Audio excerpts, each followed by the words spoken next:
Round 3 VPL action brings us out here to Green Gully Reserve, where South Melbourne look to continue their perfect start to the season, although it's a ground that's seen them have little success over the last few years, John. Yeah, since 2005 when South re-entered the VPL, they have not won here at Green Gully Reserve, and hopefully that will change today.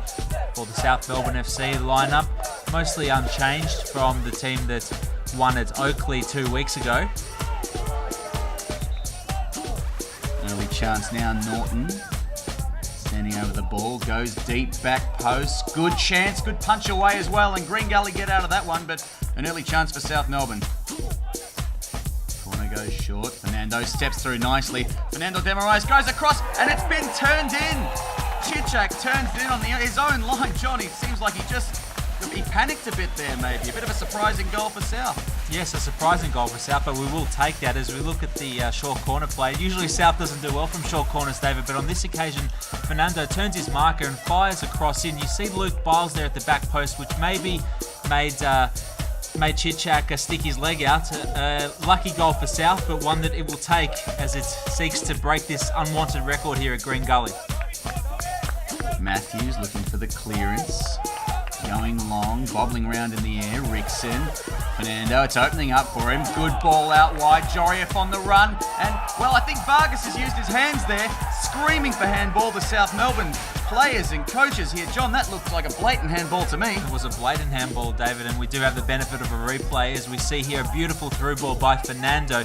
And it's Vargas getting in the way. Yes, he's clearly handballed there, and he's a very lucky boy not to be sent off because he was the last man as well. Fernando looks to extend the lead, but he won't do it like that, putting that one well over the bar.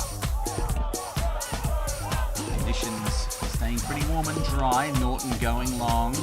Rickson keeps it alive. Chaz now Trefiro. Well, it was a nice move and build up, but poor execution in the end. Couldn't get his foot to it. Gully with the corner. Gavalas missed it. Matthews tries to fend away. The shot comes in. Another chance now. Jones for Gully, and it's gone in. It is 1-1. Mistakes at the back for South Melbourne, and they've surrendered a lead. And they wouldn't like these signs, John, given what's happened here in the past few years. Exactly right, David. It's the goalkeeper's curse. We saw it last year as well. Gavalas comes flapping out there, and it's cleared by Tommy Matthews only temporarily as the ball falls down to Jones, and he taps it away. A very scrappy goal, but those are the goals that Green Gully score here. 1-1. Rickson stands his ground well, looks to build. Trent Rickson. Oh dear, Trent Rickson. Looks like he's done the groin, David. Oh, John, I think he might have. This doesn't look good. Trent Rickson, he's a tough boy, but that time he looked in a lot of pain. I think he might be going off after that one. Well, that's the end of Rickson's day. On comes Johnny Danitas. Disappointment for South Melbourne. Let's just hope he's okay because he's a very important player in this side. Kyle. Lovely win by Jorieff. He's still fighting hard. Biles going forward. Trefiro. But it's going to be Asagi to come away with it. He spreads it out left. Oh, bad pass. Fernando. Good chance now. Fernando Demarais in a bit of space. He's got it. He's got the back post. Oh, he had two men on at the back post. He went for the early shot. Maybe he lost it. It bobbled up a bit. But a bad result there, John. Very bad result, David. You do see the ball bobble up at the last minute, but really, Fernando shouldn't be going for shots there at the near post. He should be cutting it back. He had three players waiting for it. Well, Joseph Keenan makes his way on. He was the hero last week in this situation at 1-1. Can he do it again? Let's hope so for South's sake. Norton. Nice long throw. Jorieff making a run.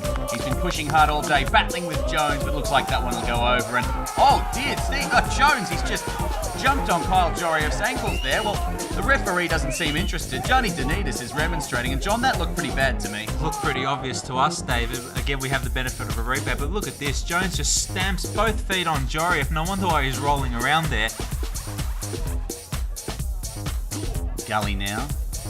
Going forward, long ball, bobbling in the breeze. Gavalas doesn't get to it properly. Chance for Hayne. Hayne shoots off the line. Luke Biles. Good stop there, covering his line well. Yeah, Gavalas doesn't get a proper punch to it. It falls down for Hayne, who has a nice, sets himself up nicely. Goes across Gavalas, who's beaten, but not Luke Biles is on the line. Shades of Mehmet Drakovic there, clearing off the line, David. Now South Melbourne, they're trying to get out of there, but they're struggling a bit. They're going to have to go back. Under pressure here, and oh dear, it's a shank kick from Gavalas. It's going to spill to Sanders, and they have scored, Green Gully. It's 2-1 now, and a goal from absolutely nothing. A disaster for South Melbourne here, John. Yeah, we've temporarily lost the camera there, David, but Gavalas probably wouldn't want to see the replay anyway. A very unfortunate thing to happen, and it looks like the curse will be continuing, David.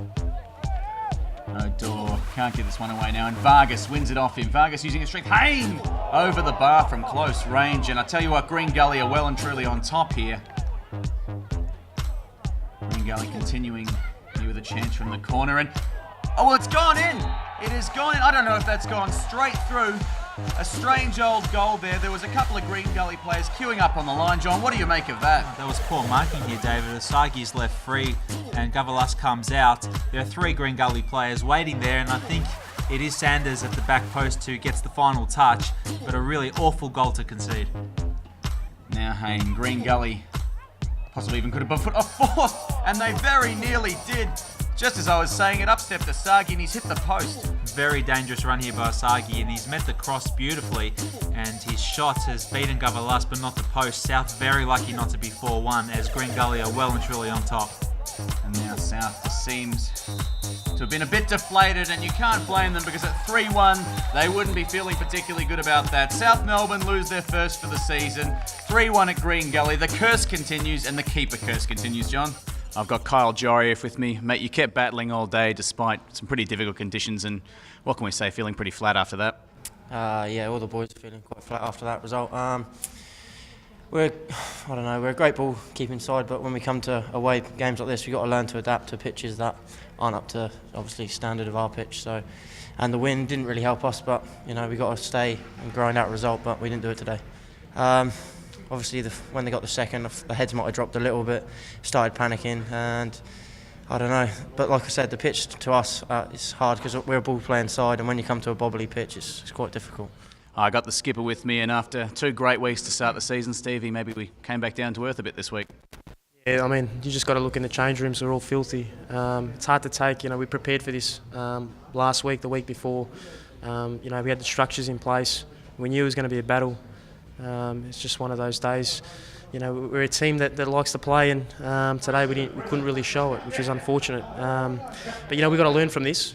It's not going to happen here and there. You know, we have to bounce back, and we have to learn and you know, recollect and understand what we've done wrong today. It is a hard place to come to, and we're really up for this, but I don't know what else to say, Dave. It was just one of those games where nothing was going for us. You know, we've got a lot of character, we've got strong leaders in the team, and I'm 100% positive that we'll bounce back from this very strong. I've got the gaffer here with me, and Gus, after a pretty good start, first 20 minutes or so, things just all went wrong from there. Yeah, we knew it was going to be like that. We know how Green Gully plays and the style that they like to play, and we said in the rooms earlier on that they do play the long ball, and to be aware of that. And to be honest, it was a nothing game. There wasn't much football played at all. I mean, the ground didn't really suit us. The conditions weren't too bad. I mean, it's always windy here, but that's no excuse. You know, at 1-1, I said to the boys that 2 goals cancelled themselves out. We scored from a corner, they scored from a corner.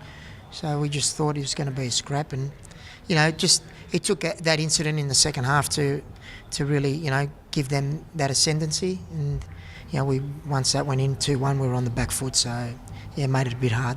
If it was 1 or 2 players that were probably down on the day, you could sort of wear that. But I mean, it was the whole 11 that really didn't show that much today in terms of intensity. It was a lethargic performance. That's the only way that I can describe it. But yeah, we've got to, like I said, put that behind us and bounce back on Friday night against Richmond.